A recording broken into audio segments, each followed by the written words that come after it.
Hey guys, what's going on? It's Tico here. So in this video, I'm going to go ahead and be analyzing and looking over my first actual duel against Jack Atlas. This was actually the first time I finally encountered him whenever I was going all the way through the tournament mode, pretty much a single player of 5D's Decades Duels Plus.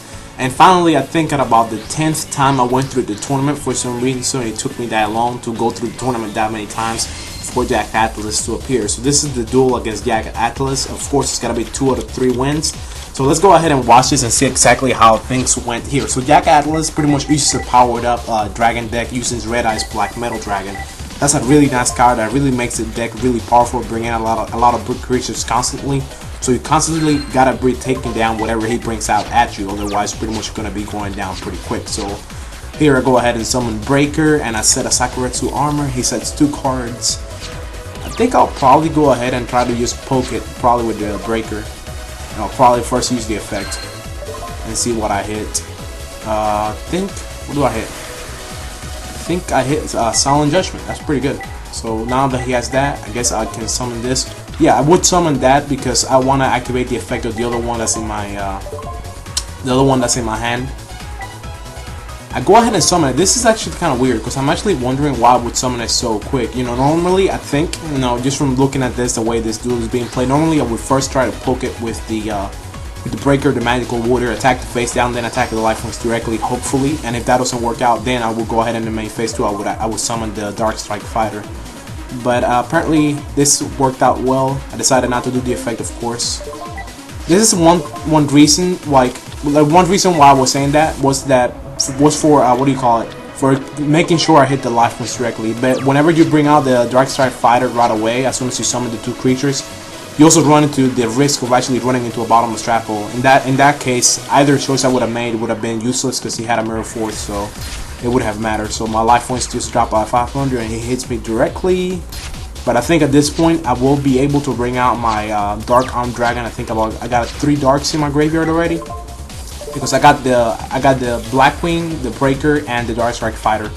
He plays Silent Judgment, pays 4 grand. That definitely was necessary. So I gotta go and play my my Smashing Ground. Then I'll probably play my a Monster Reborn and probably bring back his monster. Bring back one of mine. Alright, I gotta see this. What do I do here? I wonder about this because whenever I look over the things I do, sometimes I wonder if I'm doing the right thing. So yeah, I go ahead and play the Monster Reborn. I'm probably going to bring back my Dark Strike Fighter because it's the only monster I can bring back.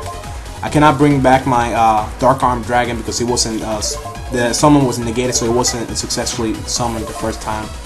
So I'm able to hit him for a few life points, and then he's left with 100.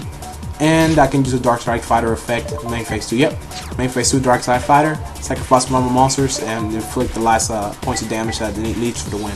So that was a really nice quick duel. By the way, a lot of these cards, the way I use them, mainly I use them the way I would use in real life. I think Dark Strike Fighter and the Yugioh Guardian, they're the 2 main cards that I think were banned. There are 2 synchro cards that were like among the first ones to be banned and limited right away. They were either limited or banned like consecutively, because those cards were really powerful. I mean, you could really pretty much splash them and bring them out for anything. And it wasn't like it had like a requirement like the tuners had to be certain monster types or anything. You know, you just had to bring them out, and then their effects are usually like game-winning effects. So this Doom Caliber Knight card, it's kind of iffy. I'm actually kind of iffy on that.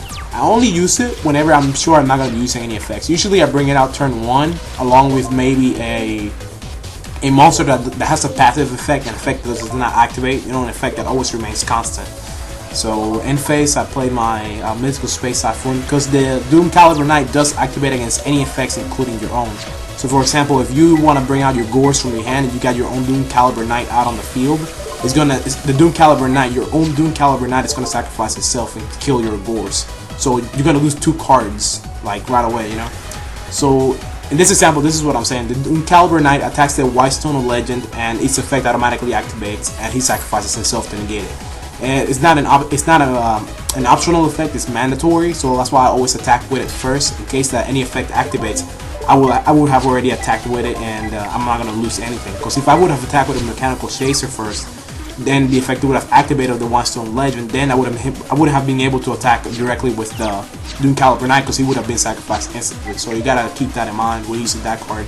But what's attack with it first, and you only use it whenever you want to be using passive monster effects. So I hit the face down monster. Face down monster goes bye bye, and I hit my opponent for 1,000 life points directly. I got my Crush Card Virus in my hand, so I'll probably set that because that card is all powerful, almighty. So that card is really nice. I only got like 4 cards that could actually work with it in my deck that are actually like what do you call it, under 1,500. I think it's supposed to be under 1,500 or under 1,000 attack points to be able to work with the Crush Card Virus that are dark, of course. But I mean, so far it's worked out pretty well, simply because I got the Sangan, and Sangan just for some reason always ends up coming up ahead with the Crush Card Virus. So here he targets my Bukamoon, but I decide to go ahead and play my Crush Card Virus anyway, so make sure that I can kill the monster that's on the field to see his hand. So his hand has a Solemn Judgment, and then the other cards cannot be played because he doesn't have anything to target. So that's a pretty neat thing right there. So the next 3 turns I get to see his hand, and I probably search out the search out the Black Salvo because I can bring back my Mechanical Chaser from my graveyard to the field if it gets destroyed. So let's see what I do next turn. Let's see what my next draw is. My next draw is Sakuretsu. I'll probably just attack, and I'll probably set the Sakuretsu, probably because there's nothing else I would want to do, and I don't want to just waste the effect of Black Salvo just for tuning the monster. So besides the Sakuretsu armor is good enough to like keep the Mechanical Chaser from getting destroyed, and I still got a Mind Control in my hand. In case my opponent's life points get low, I can always just take this monster out of the way and bring it to my side. That way I can always attack directly. So it's pretty neat. This deck runs pretty smooth, even though it's not fully complete the way I wanted to. It still does run pretty smooth. So he brings out and face the Red Eyes Black Metal Dragon.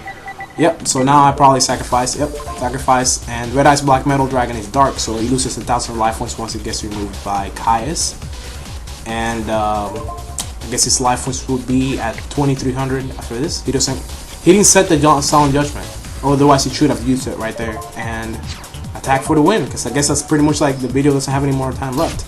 So anyways, that was pretty much like a quick duel. So that was a duel against Yak Atlas with commentary. Let me know what you guys thought about that duel. It went pretty smooth. This deck just runs really, really smooth. And here are the cards that I got. So anyways, hopefully you enjoyed that, and I'll be bringing you guys more videos of 5 Decades Duels Plus soon. Catch you guys later. Adios.